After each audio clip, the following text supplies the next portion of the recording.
Buenos días, amigos de quinto de primaria. Bienvenidos a un nuevo tema de ciencias sociales. En esta unidad vamos a hablar de la población, de algunos aspectos importantes del tema 3 del libro. ¿Qué contenidos vamos a trabajar? En primer lugar hablaremos de qué es la población. Luego veremos qué hay que hacer para que la población de un lugar cambie. En tercer lugar, hablaremos de qué es la esperanza de vida y por último hablaremos de la densidad de población. La tarea obligatoria consiste en ver este vídeo con atención y en segundo lugar, hacer una investigación con los datos más importantes de un país, el que tú elijas. Lo explicaré al final. La tarea voluntaria consistirá en hacer los ejercicios de repaso que se proponen. Vamos allá.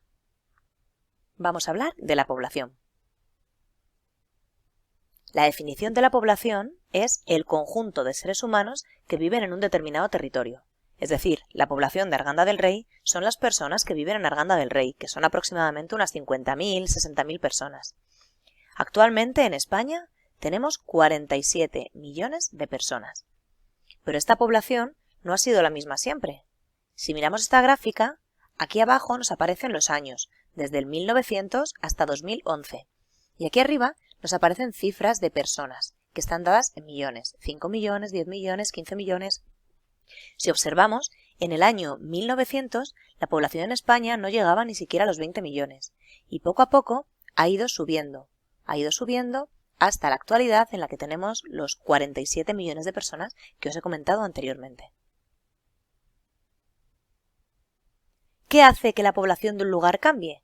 Pues bien, hay aspectos que pueden modificar que haya un aumento o haya una disminución de la población. Vamos a ver la gráfica. Vemos que esto es una ciudad. Bueno, vamos a imaginárnoslo más bien. Esto es una ciudad. Hay determinados aspectos que van a hacer que nos suba la población. Por ejemplo, la natalidad. La natalidad es el número de niños que nace en una ciudad. Cuantos más niños nazcan, más personas habrá en esa ciudad. Otra cosa que va a subirnos la población va a ser la inmigración, es decir, gente que venga de fuera a vivir a esta ciudad. Esa inmigración provocará un aumento de población. ¿Qué cosas hacen que baje la población? Pues por un lado la mortalidad. Como su nombre indica, la mortalidad es el número de personas que se mueren en una ciudad. Cuanta más gente se muera, menos gente habrá. La emigración, por otro lado, es el último factor que nos puede hacer que una ciudad pierda habitantes, y es decir, personas que salen de una ciudad para vivir en otro sitio. Vamos a hablar de la natalidad y de la mortalidad por un lado, y después hablaremos de la inmigración y de la emigración. La natalidad y la mortalidad, tal y como os he dicho, se refieren al nacimiento de niños que se producen en un año y en un lugar concreto, o la muerte de personas que hay en un año y en un lugar concreto. En España la natalidad es baja, es decir, nacen poquitos niños. Pero la mortalidad también es baja. Se muere pocas personas. ¿Por qué? Pues porque tenemos buena higiene, tenemos buenas condiciones de sanidad y tenemos buenas condiciones de alimentación. ¿Actualmente estamos aumentando o disminuyendo? Pues para responder a esta pregunta hay que hacer una resta. Esta resta es la resta entre la natalidad y la mortalidad, y al resultado que nos dé se llamará saldo natural. En los años anteriores el saldo ha sido positivo, es decir, nacían más niños de los que se morían. De hecho, en el libro aparece que en el año 2012 hubo un saldo positivo, porque nacieron más niños de los que se murieron, de las personas que se murieron. ¿Qué ha ocurrido en los últimos años? Pues que estamos teniendo menos nacimientos que fallecimientos, y esto implica que haya menos población. A esto se le llama tener un saldo negativo o vegetativo. Me he apuntado esta señal de YouTube aquí para recordaros que he colgado un enlace en la ficha que va relacionado con el envejecimiento de la población. El vídeo lo ha hecho el Instituto Nacional de Estadística y es muy interesante para saber cómo se calculan estos datos y ver cómo está repartida nuestra población. Os animo a verlo. Volviendo a los 4 factores que nos aumentaban o disminuían la población, vamos a hablar ahora de la inmigración y de la emigración. Cuidado, que son dos conceptos que aunque se parezcan, son diferentes, tienen prefijos diferentes. Inmigración, con inmigración, es la llegada de personas a un lugar para residir en él. Es decir, aquí vemos que he puesto el mapa de la península ibérica. Imaginemos que vamos a hablar solamente de España, del trozo que corresponde a España. Pues personas que vengan de otro país a vivir a España para trabajar o para lo que sea, son inmigrantes. Vamos a imaginar, por ejemplo, que viene alguien de Portugal y se viene a trabajar a Madrid. Pues diremos que es un inmigrante de origen portugués. Por otro lado, la emigración es la salida de personas de un lugar para irse a vivir a otro. Yo vivo en España y decido que me voy a ir a vivir a Francia, a trabajar a Francia. Pues yo seré un emigrante que se va de España y se va a Francia. He dicho Francia como podría haber dicho cualquier otro país, al igual que he dicho Portugal como podría haber dicho cualquier otro país. La inmigración aumenta la población y la emigración, como son personas que salen, disminuye la población. ¿Ha quedado más o menos claro? Resumiendo, natalidad e inmigración nos van a aumentar la gente del sitio. Por otro lado, mortalidad y emigración la van a disminuir porque habrá menos gente. Vamos al tercer punto. Este punto habla de la esperanza de vida. La esperanza de vida es el número de años que se cree que podrá vivir una persona cuando nace.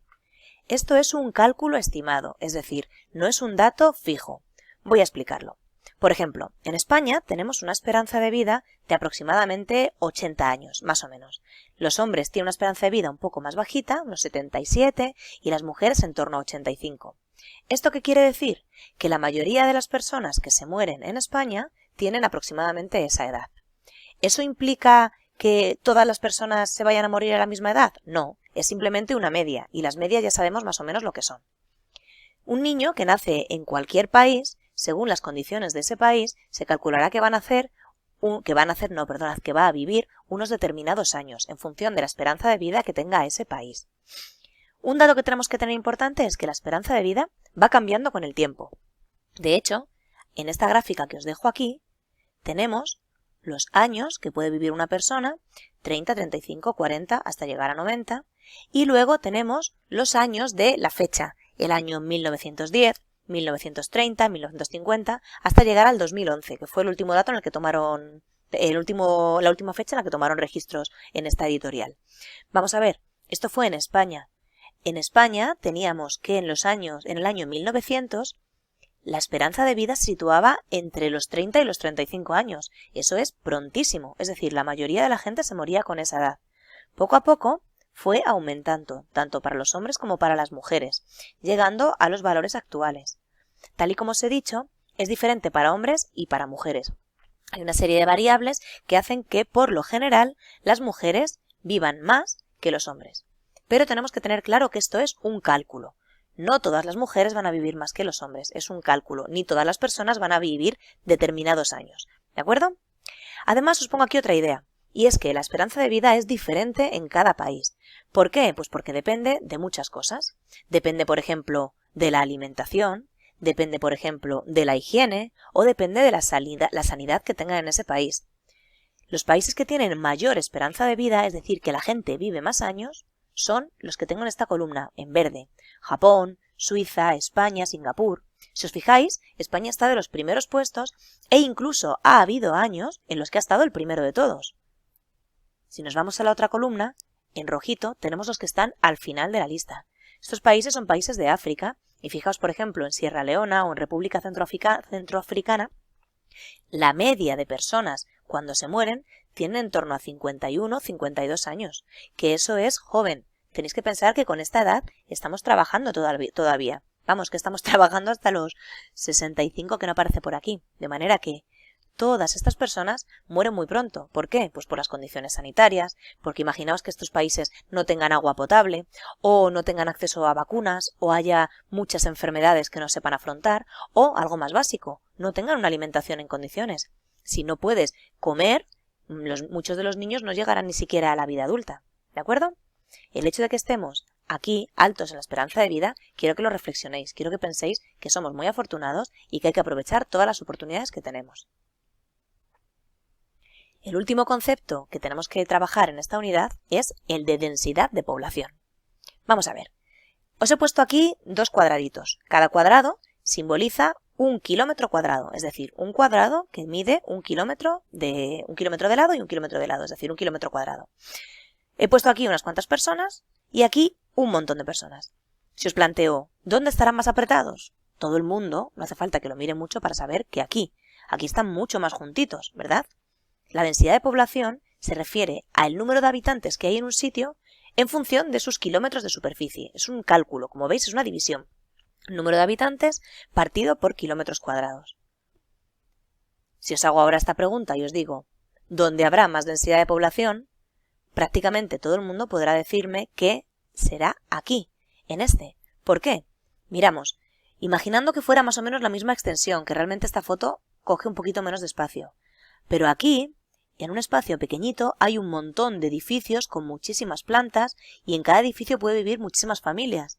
Sin embargo, aquí, en cada huequito, hay una sola casa. En esa casa puede que viva una familia, 2, 3, 4, y sin embargo aquí igual en cada uno de estos rascacielos puede que vivan 100 familias. De manera que, ¿dónde habrá más densidad de población? ¿Dónde estarán más apretaditos? Pues aquí. La densidad de población en España, en general, haciendo una media, es bastante baja. Tenemos a 93 habitantes por kilómetro cuadrado. Si nos vamos a Arganda del Rey, hay 675 habitantes por kilómetro cuadrado, es decir, bastante más de la media española. Pero ya si vamos a Madrid capital, son 5.418 habitantes por kilómetro cuadrado. Una barbaridad. Vamos a ver. Si queremos ver este mapa, que aparece la península, bueno, aparece España dividido en las provincias, están, según la leyenda, en diferentes colores. Cuanto más clarito es que menos personas viven por metro cuadrado, y cuanto más oscuro es que más personas viven. Si nos planteamos, ¿dónde vivirá más gente? Pues se ve perfectamente. Madrid y Barcelona son los que se llevan la palma de densidad de población. Hay mucha gente y están muy apretadetes. Si nos vamos a las zonas que están más blanquitas, destacan Soria, Teruel y luego parte de Castilla-La Mancha y parte de Castilla-León junto con Cáceres. A esta zona, o está ocurriendo muchas veces, bueno, o ocurrió hace unos años, que muchas de las gentes que vivían en los pueblos tuvieron que irse a las ciudades porque tenían trabajos mejores. Entonces, ¿ahora qué situación hay? Las costas tienen una densidad de población medianamente alta. Si os fijáis, están en naranja oscuro. Las dos capitales importantes también tienen una densidad de población alta. Y luego, sin embargo, toda esta zona, como de la meseta, es la que tiene menos habitantes por kilómetro cuadrado. Solo recordaros que la población mundial es de 7.700 millones de personas. Y es un número que va subiendo a un ritmo muy acelerado. Con esto hemos acabado los contenidos del tema. Vamos a ver qué tarea obligatoria os he planteado. En primer lugar, es ver este vídeo tantas veces como sea necesario. En segundo lugar, quiero que hagáis una investigación de un país, el que vosotros queráis, y recopiléis una serie de datos. La fecha máxima será el sábado 16 de mayo. Un ejemplo de ficha de investigación. Yo lo he hecho acerca de la República de Singapur, un país que me gustó un montón. Puedes elegir el país que tú quieras. Tienen que aparecer todos estos datos, os los voy a dejar en la ficha. Nombre, ubicación, capital, idioma, gentilicio, que ya lo hemos visto en lengua, religión o religiones, tamaño del país, población, densidad, moneda, natalidad, esperanza de vida, plato típico y el dibujo de algo relevante que te ha llamado la atención. Tiene que estar bien presentado, ¿eh? Hay que hacerlo a mano, en un folio o en una hoja en blanco. No quiero trabajos a ordenador, quiero que lo hagáis a mano.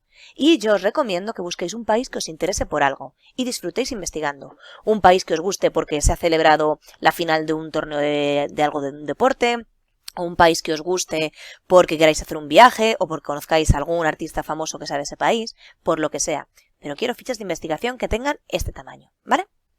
Por último, la tarea voluntaria. Os he dejado una serie de actividades del cuaderno que vienen muy bien para repasar todos estos conceptos, porque aunque parezca mentira, hemos hablado de 4 cosas muy importantes. De la población, de la natalidad y la mortalidad, la inmigración y la emigración, la densidad de población y ninguno más. De manera que con esto hemos acabado el tema.